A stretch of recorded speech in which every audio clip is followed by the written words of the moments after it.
Hey everyone, Sparks back with another Godspeed Nikke video, and I'm going to go over Emma and Eunhwa's kits in the same video here because they are very intertwined. They're also somewhat intertwined with Vesti, but to a lesser degree. If you haven't watched my Vesti video already, link to that in the description below. I would watch that first, just because she's, well, anyway, go watch that video first. If you haven't already, then come back to this video.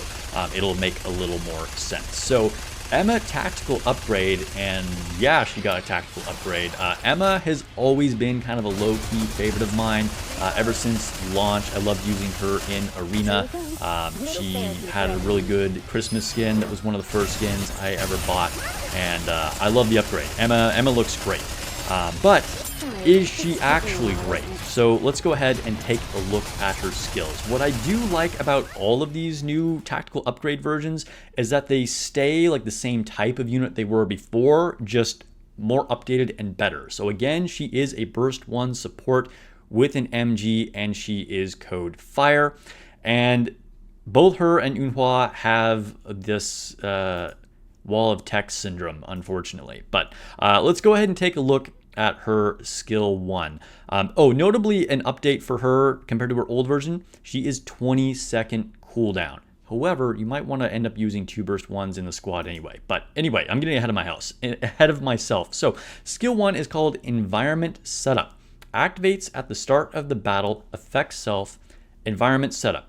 So the function, it's funny, it gives us a little synopsis. So the function sprays a solution into the surroundings to create an advantageous battlefield. All right, so she's like actively terraforming while she's fighting.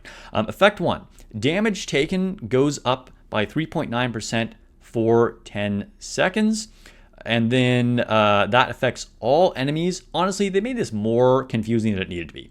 But basically, Effect 1 affects all enemies, including those that appear during the environmental setup, and their damage taken will go up by 3.9% for 10 seconds. Small buff, but I mean, it activates at the start of the battle. Like, you know, everyone's going to be taking basically 4% more damage all the time. So that's good. I mean, honestly, that could make a big difference over the entire course of the battle. And then Effect 2, environmental setup continuously recovers 2.3% of caster's final max HP every 1 second for 10 seconds. And so we've got like a continuous healing effect. This is kind of mid, to be honest. I don't know if this is super valuable. I mean, Emma could be built for a ton of HP, you know, and you're going to be getting that continuous healing effect, but I don't know. I feel like this, a lot of times you just need to heal a lot. Like the best way to mitigate damage is to either put up a shield or just instantly do a giant heal. And this type of continuous healing effect is not as good, I would say. You know, the best like kind of continuous effect, although it's not actually continuous healing because it's after every shot, is probably from Helm. But historically, a lot of units just need to heal a bunch in one big chunk to kind of like keep you topped up. It also says Effect 2 targets all allies and recurred interval is 30 seconds. So everyone's going to heal that. Again, I feel like they worded this more confusingly than it actually needed to be. A lot of people are reading these kits and not sure what's happening. I think just because there's like extra text on here that doesn't really need to be there. And it talks about things that are come from the other units' kits, so you don't know what's happening if you don't read them both together. So we'll get to that in a second. Then it says activates when the enemy appears, affects self, exposure, undispellable. So she's just going to have this no matter what from the very beginning. Attract, taunts all enemies continuously. This is dangerous. So she's just always going to taunt no matter what. That could be good and will be good from a PvP sense if you're using her in Arena, if anybody still cares about that. But this is definitely dangerous. PvP, you want to be taunting, but in PvE, this can sometimes just be a recipe for getting killed. And I'm not seeing any like major damage mitigation other than that she is continuously healing, but I don't know if that's going to keep up in a lot of situations. So let's take a look at her skill 2, LT formation.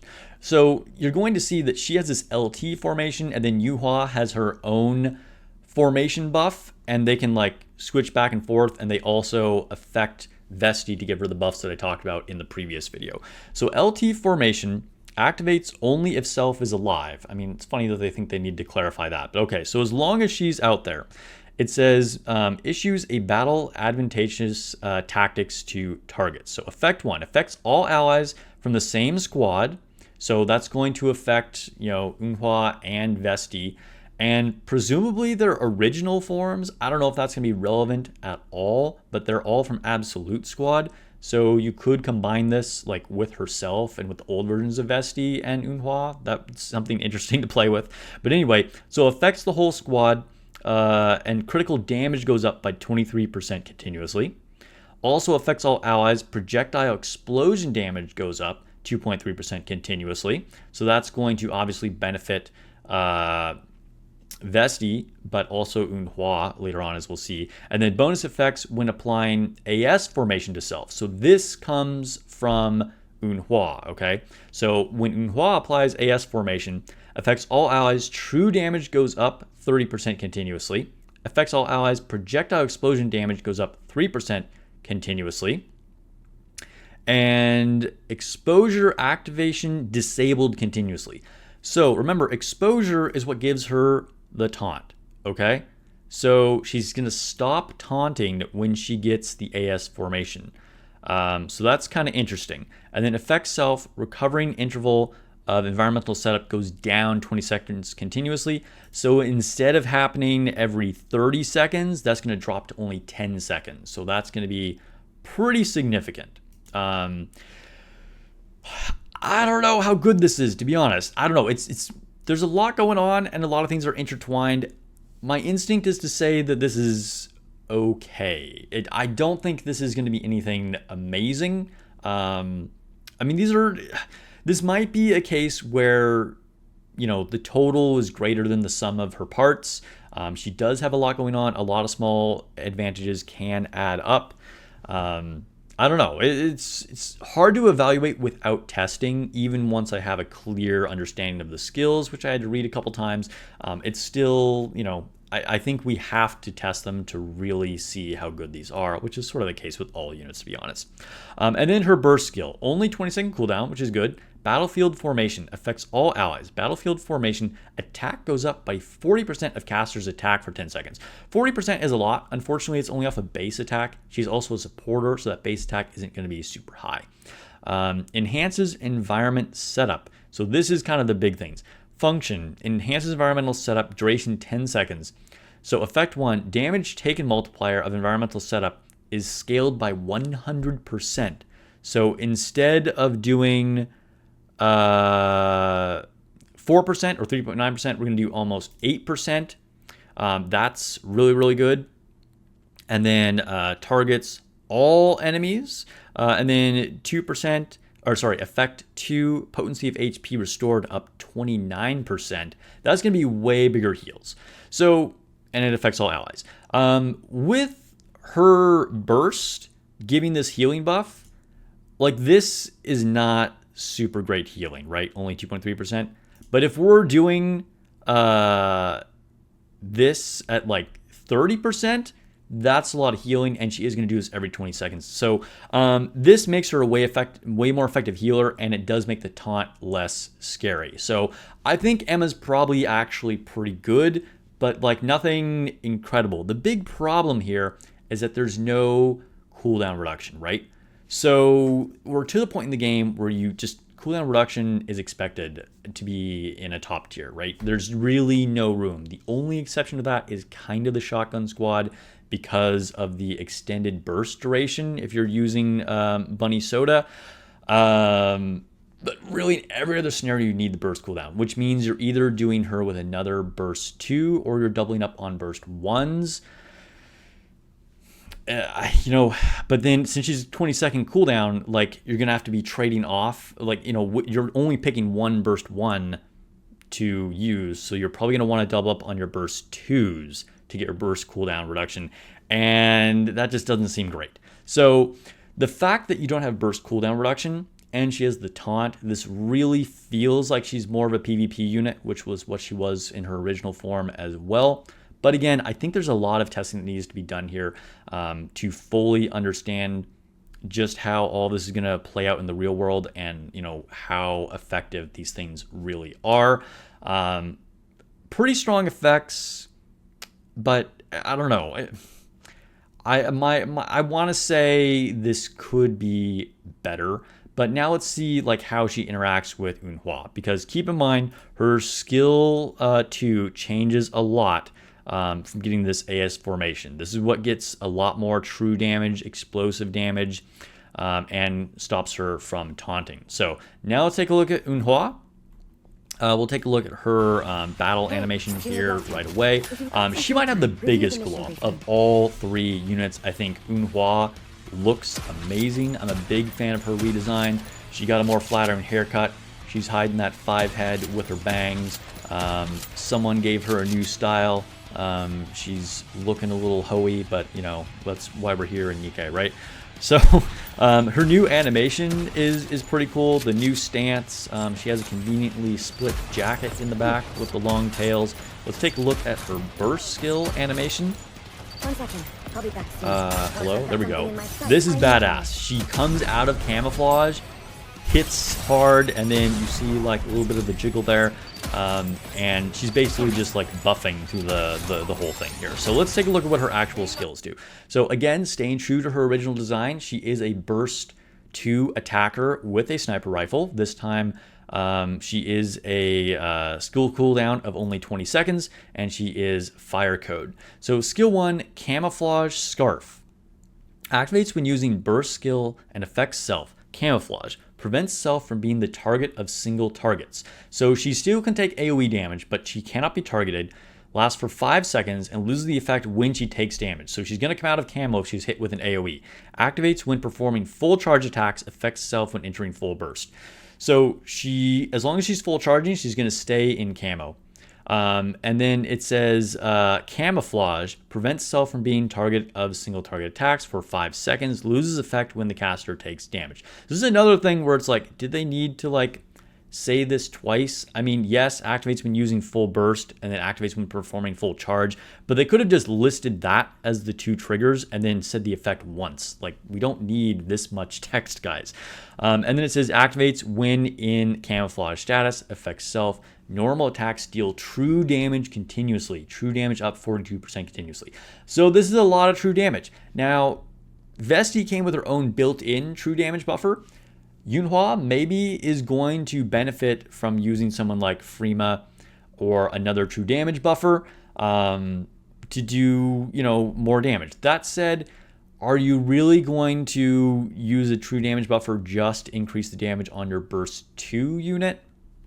I don't know. I mean, we've not really seen like massive damage from any burst 2 attacker. I would say the best one is probably Viper with her treasure.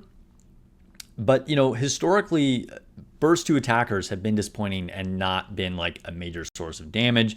Obviously, the big example there is Nihilister. I mean, even Guilty, who was, you know, could kind of do a lot of damage. You know, she was good, but it's just generally you want to lean into doing damage with your burst 3s. But let's take a look at the rest of her skills. So skill 2, AS formation. So this is the buff where she's going to change the effects of Emma and as well as buff Vesti more. It says, issues a battle advantageous tactics to target. So effect 1 affects all allies from the same squad. Again, could in theory affect her old versions as well. Crit rate goes up 8% continuously. All right, whatever. Affects all allies. Charge damage goes up by 41% continuously. That's good because that's going to increase her own damage and Vesti's damage, and that's a pretty significant buff. Affects self. Attack goes up 42% continuously. That's a nice big attack buff, but it is selfish. And then bonus effects when applying LT formation. So when Emma applies her LT formation, it's going to change things. Effect 1 affects all allies. Projectile explosion damage goes up 5% continuously. I don't know if that's really, I mean, 5% explosion damage. I don't know. And then effect 2 affects all allies. True damage goes up 30% continuously. So again, we're seeing another true damage buff, which I think just means we don't need the old true damage buffers. She might be the best true damage buffer, and this is going to make Vesti's true damage even better. So I mean, this is a strong buff. I think, you know, like I said before, having Eunhwa and Emma together is going to be important because their skill 2s just like kind of pop off when they're together, and when they're on their own, they're a little bit mid. So I think these are going to be important to combine. I think they're more of a true pair. Yes, they do function on their own, but my prediction is that Eunhwa and Emma are going to be a lot better when they're together. And Vesti, again, kind of a buff when she's with her squad mates, but isn't necessarily needing them. And then her burst skill, 20-second cooldown, explosive round, affects self, swaps to a different kind of weapon. Charge time goes way down to only 0.3 seconds. And then damage, 105% of final attack as true damage. Another massive hit from true damage. I mean, this is going to be super, super good. Again, going to be very good against Indivilia. I mentioned this in the Vesti video. Again, watch that if you haven't already. But that's going to be really, really good against anything that has a really high defense stat. And then full charge damage goes up 30%.